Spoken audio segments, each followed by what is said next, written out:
வேதானாம் சாமவேதோஸ்மி என்பதாக பகவத்கீதையிலே வேதங்களிலே சாமவேதமாக இருக்கிறேன் என்பதாக கிருஷ்ண பரமாத்மாவுடைய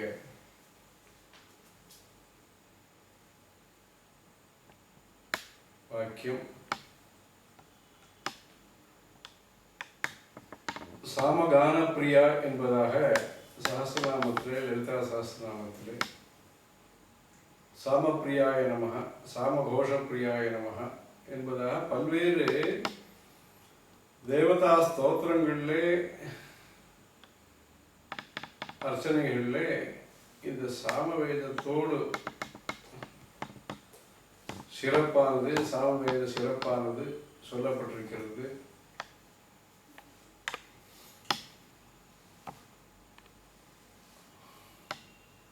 அந்த சாமவேதம் சஹஸ்ரவர்த்மா சாமவேதா என்பதாக 1000 சாக்கைகளை உடையது என்று சொல்லப்படுகிறது. இந்த 1000 சாக்கைகளிலே தற்போது நம்மிடத்திலே கௌதம சாக்கையும், ஜெய்மினி சாக்கையும், ராணாயணிய சாக்கையும் பிரச்சாரத்திலே இருந்து வருகிறது. அந்த சாமவேதத்தை ஸ்வசாக்கையாக கொண்டவர்கள் எல்லோரும் அந்த வேதத்தை பற்றிய ஒரு ஞானத்தை பெற்று அந்த சாமவேதத்தை மேன்மேலும் பிரச்சாரத்திற்கு வருவதற்கு நிறைய வித்வான்கள் தயாராவதற்கு, அந்த சாமவேதத்தை எங்கெல்லாம் உபயோகப்படுத்த வேண்டும் என்று சொல்லியிருக்கிறார்களோ, அதாவது சோமயாகம், வாஜபேயம் போன்ற யாகங்களிலே எந்தெந்த நேரத்திலே சாமகானம் செய்ய வேண்டும் என்று சொல்லியிருக்கிறார்களோ அதெல்லாம் அந்த சாஸ்திரியமான பத்ததியிலே சொல்வதற்கு நிறைய வித்வான்களையும் தயார் செய்து அந்த அபூர்வமான பரம்பரை அனுசூத்தமாக வருவதற்கு, அவிச்சின்னமாக வருவதற்கு சாமகானம், அந்த கானத்தினுடைய அர்த்தங்கள், அந்த கானத்தை ஸ்வரப்பிழை இல்லாமல், மாத்ரா காலம் பிழை இல்லாமல்,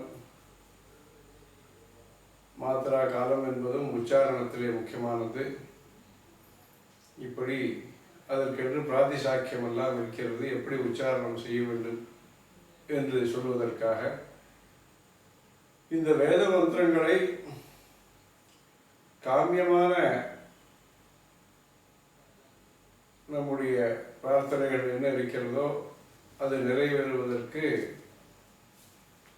ஹோமங்கள், ஜபங்கள் எல்லாம் செய்து ஈஸ்வர அனுகிரகத்தை பெறுவது நம்முடைய சம்பிரதாயமாக இருந்து வருகிறது. அதற்கு எந்த மந்திரத்தை எப்படியெல்லாம் சொல்ல வேண்டும், எந்த உத்தேசத்திற்காக, எந்த நியமத்தோடு, எந்த சங்கியை சொல்ல வேண்டும் என்பதாக அந்த வேதத்தினுடைய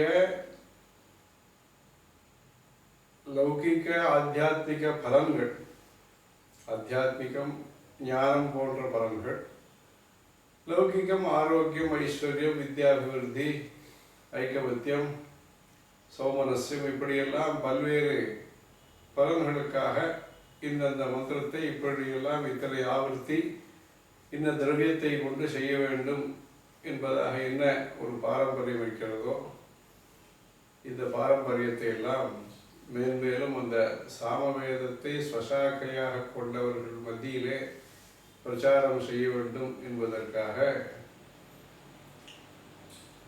சென்னையிலேயும் 2 மீட்டிங்கள் நடந்தது, சபைகள். ஒன்று சாமவேதத்தை பற்றிய பல்வேறு விஷயங்கள், பிராதிசாக்கியம், பாஷ்யம், அதை பற்றி பேசினார்கள். இரண்டாவது சபையிலே உத்காதா என்ற பெயரிலே நடத்தப்பட்டது. விசேஷமாக சௌதத்திலே யாகங்களிலே இந்த சாமகானம் எந்தெந்த இடத்துல எப்படியெல்லாம் செய்கிறார்கள் என்பதை பற்றியும், சாமவேதத்தை ஸ்வசாக்கையாக கொண்ட லௌகிக்க பிராமணர்களுடைய குடும்பத்திலே இருக்கக்கூடிய பிரம்மச்சாரிகள் அவர்களும் எப்படியெல்லாம் சாமவேதத்தை உச்சாரணம் செய்யும் முறை தெரிந்து கொள்வதற்கும் இந்த ஏற்பாடு செய்யப்பட்டது. மும்பையிலேயும் நடக்க இருக்கிறது. சனி ஞாயிறிலே சாமவேதத்தை பற்றி இந்த ஆதுனிகமான காலத்திலேயும் நம்முடைய பிராச்சீனமான பரம்பரையை நல்ல முறையில் தெரிந்து கொண்டு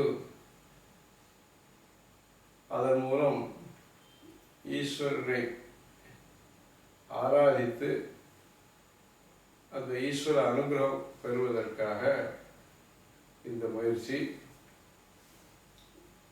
வேதபுரீஸ்வரர் என்றும் வேதகிரீஸ்வரர் என்றும் வேதாரண்யம் என்றும் சாமவேதீஸ்வரர் என்றும் சுவாமியினுடைய பெயர்களெல்லாம் இருக்கின்றன. மொத்தத்திலே இந்த சாமகானத்தின் மூலமாக ஈஸ்வர பிரீத்தியை செய்து அதன் மூலம் ஈஸ்வர அனுகிரகத்தை பெறுவதற்கு அனைவரும் முயற்சித்து அதன் மூலம் இந்த வேத சம்ரட்சணத்திலே அனைவரும் ஈடுபட வேண்டும் என்கிற உத்தேசத்தோடு இந்த மல்லேஸ்வரத்திலே பெங்களூரிலே இந்த சபை ஏற்பாடாகிருக்கிறது.